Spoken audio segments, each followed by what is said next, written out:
Nothing. Only Prime Minister statement. Nothing. 70 days बर्बाद किया आपने सदन को। कितना बड़ा बदलाव आया है और मुझे विश्वास है कि जो बारीकी से चीजों का अध्ययन करते हैं, अब तक उनका ध्यान नहीं गया है तो मैं चाहूंगा कि उनका ध्यान जाए। 2014 के पहले का वक्त देख लीजिए, 2014 मई के पहले का, वहां से आवाज उठती थी कि कोयले में कितना खाया, 2G में कितना गया, जल करप्शन में कितना गया, वायु करप्शन में कितना गया, आसमान के करप्शन में कितना गया, कितने लाख गए, यही वहां से आवाज आती थी। कि मेरे लिए कितनी खुशी की खबर है कि जब वहां से आवाज आती थी, मोदी जी कितना लाए, तब आवाज उठती थी कितना गया, अब आवाज उठ रही कितना लाए। इससे बड़ा जीवन का संतोष क्या हो सकता है? इससे बड़ा जीवन का, यही तो सही कदम है, यही तो सही कदम है। दूसरा, हमारे खड़गे जी ने कहा कि काला धन हीरे जवाहरात में है, सोने में है, चांदी में है, प्रॉपर्टी में है। मैं आपकी बात से सहमत हूं, लेकिन ये सदन जानना चाहता है ये ज्ञान आपको कब हुआ?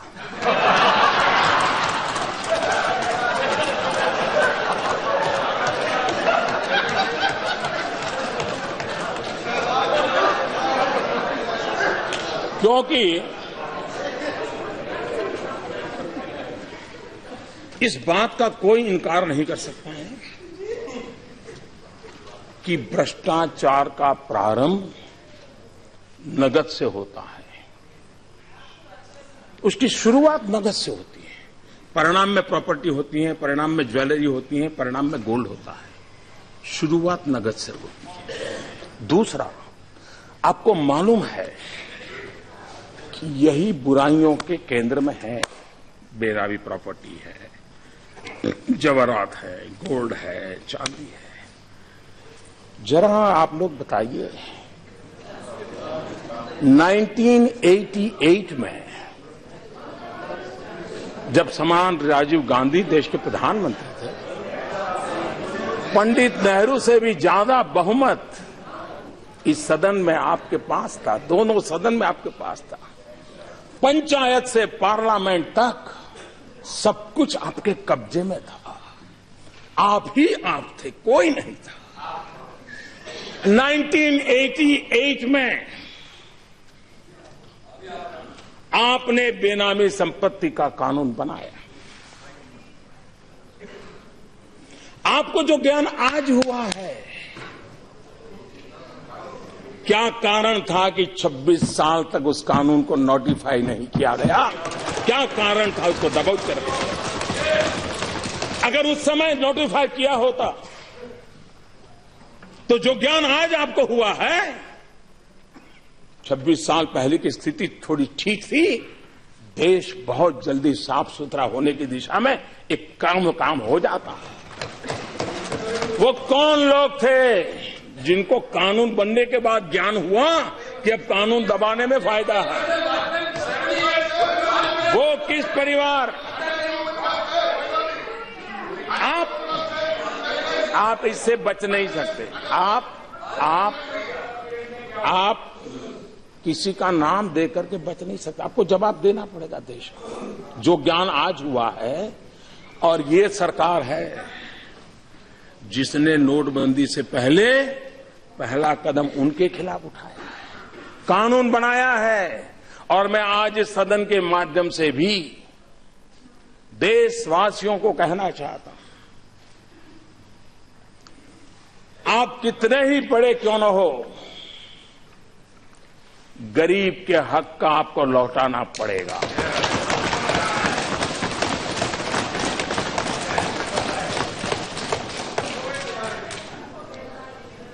और मैं इस रास्ते से पीछे लौटने वाला नहीं हूं। मैं गरीबों के लिए लड़ाई लड़ रहा हूं और गरीबों के लिए लड़ाई लड़ता रहूंगा। इस देश के गरीबी के मूल में, इस देश में गरीबी के मूल में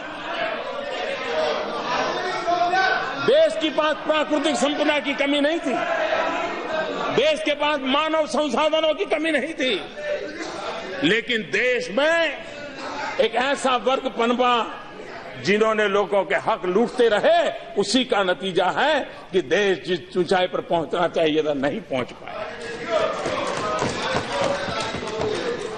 आप कहते हैं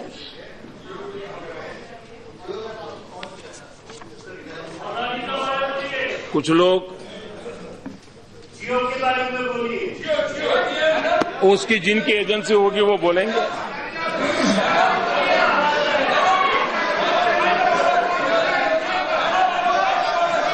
एक बात मैं कहना चाहूंगा,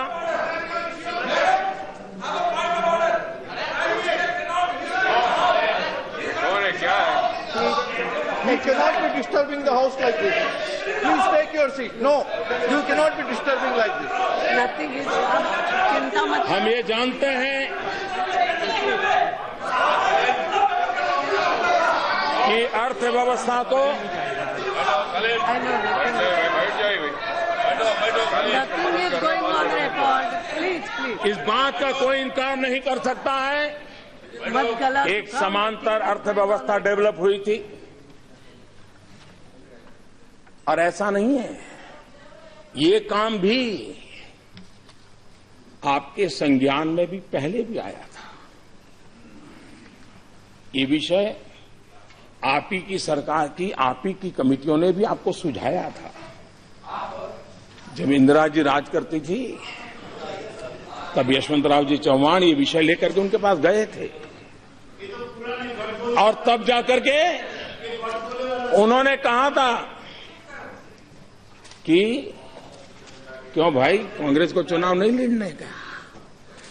आपको निर्णय गलत नहीं था, चुनाव का डर था। हमें चुनाव की चिंता नहीं है, देश की चिंता है, इसलिए हम निर्णय और ये बात निश्चित है, कोई इनकार नहीं कर सकता है कि कोई भी व्यवस्था में कैश कितना, चेक कितना, एक कारोबार डेवलप हो चुका है और एक प्रकार से जीवन का हिस्सा बना है। जब तक आप उसको गहरी चोट नहीं लगाओगे तब तक स्थिति से बाहर नहीं आओगे। और इसलिए हमने जो फैसले किए हैं, आपने किस प्रकार से देश चलाया, ऐसा लगता है कि कुछ दलों के दिलो दिमाग में चारवाक का मंत्र उनके जिंदगी में बहुत काम आ गया है। उन्होंने चारवाक के ही मंत्र को लेकर के शायद, और तभी जाकर के कोई अंग्रेजी कवि को उल्लेख करते हुए ये भी कह देते बड़े बड़े व्यक्ति कि मरने के बाद क्या है, क्या देखा है। अभी तो चारवाक का तत्व ज्ञान है। मैं उस सदन में जाऊंगा तब इसका उल्लेख बराबर डिटेल में करूंगा। लेकिन चारवाक कहते थे, यावत जीवेत सुखम जीवेत, ऋणम कृत्वा घृतम पिबेत, बष्पीभूतस्य देहस्य पुनरागमनम कुतः। जब तक जियो मौज करो, जियो, जब तक जियो मौज करो। चिंता किस बात की, कर्ज करो और घी पियो। उस जमाने में संस्कार के लिए घी कहा भाई, भगवत मान, नहीं तो और कुछ पीने का कहते हैं।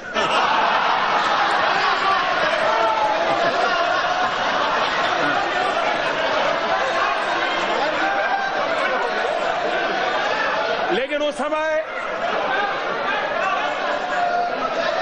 ऋषियों ने, वहां संस्कार थे, तो उन्होंने घी पीने की बात कही थी। शायद आज का जमाना होता तो गुरुहत पीने की चर्चा करनी पड़ती। लेकिन इस प्रकार की फिलॉसफी से कुछ लोगों को लगता है कि जब अर्थव्यवस्था इतनी अच्छी चल रही थी तो आपने ऐसे समय ऐसा निर्णय क्यों किया। ये बात सही है।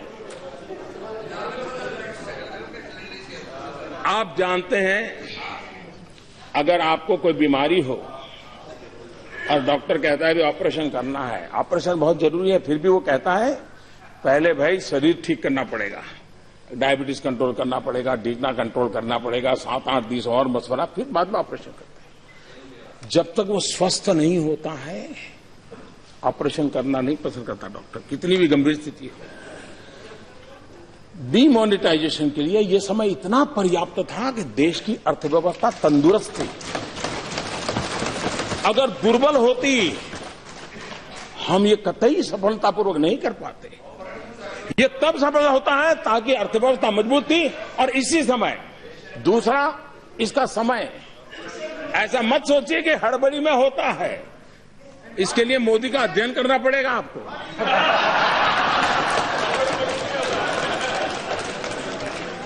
और आप देखिए, हमारे देश में साल भर में जितना व्यापार होता है, करीब करीब उतना ही व्यापार दिवाली के दिनों में हो जाता है। यानी 50% दिवाली के दिनों में, 50% साल भर। एक प्रकार से पूरा उद्योग, व्यापार, किसानी, सब काम दिवाली के आसपास उसकी पीक पर पहुंच जाता है। उसके बाद नेचुरल लल पीरियड हमारे देश में हमेशा होता है। दिवाली के अलावा दुकानदार भी 15-15 दिन बंद रख करके बाहर चले जाते हैं, लोग अपने आप घूमने। ये प्रॉपर टाइम था कि जबकि सामान्य कारोबार ऊंचाई पर पहुंच गया है, उसके बाद अगर 15-20 दिन दिक्कत होती है और फिर 50 दिन में ठीक ठाक हो जाएगा। और मैं आज देख रहा हूं कि जो मैंने हिसाब किताब कहा था उसी प्रकार से गाड़ी चल रही है। और इसलिए आप ये भी जानते हैं,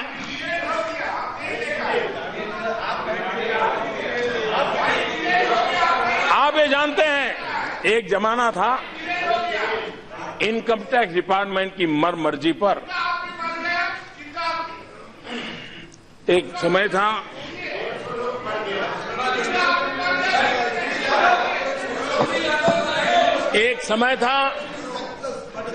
जब देश में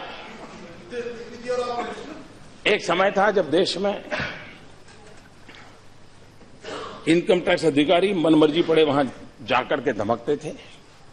और बाकी क्या होता था, पुराना इतिहास को जो दोहराने की जरूरत नहीं है।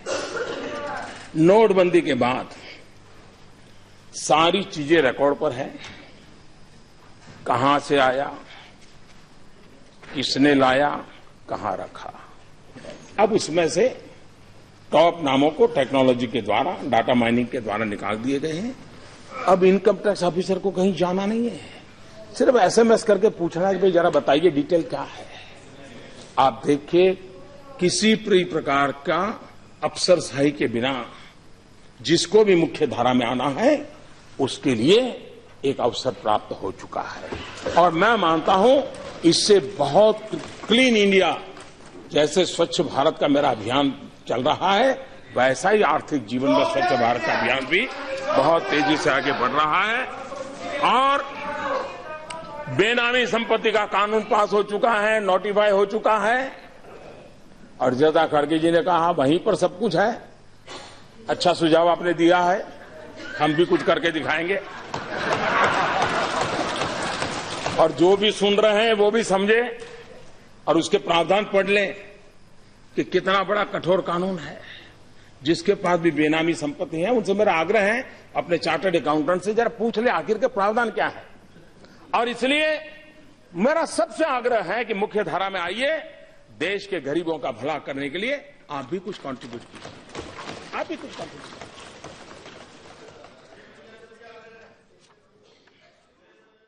अगर मेरे को भी तुम 5 साल बिठाते तो जरूर करके दिखाता था। अरे ठीक है, मेरी बात हो गई। मेरी बात जब बोल रहे हैं तो मैं बोल रहा हूं। मैं